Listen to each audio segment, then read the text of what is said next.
బ్రహ్మపుత్ర నది మధ్యలో ఒక ద్వీపముంది.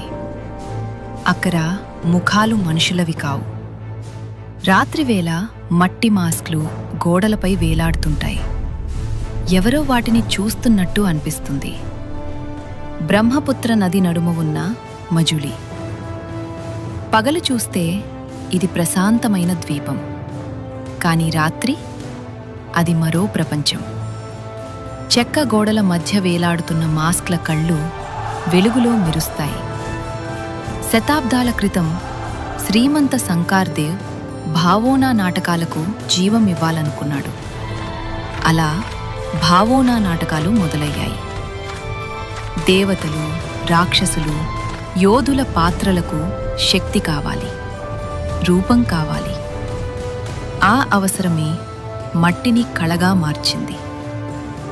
సాముగూరి సత్రలో మట్టి, వెదురు, రంగులతో దేవతలు రూపం దాల్చాయి.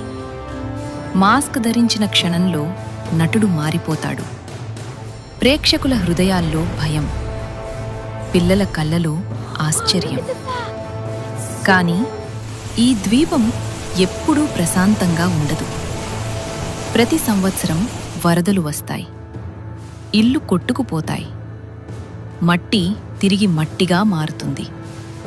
అయినా కళ నిలిచింది. ఎందుకంటే ఇక్కడ మాస్క్ కేవలం నాటకం కాదు, జీవితం.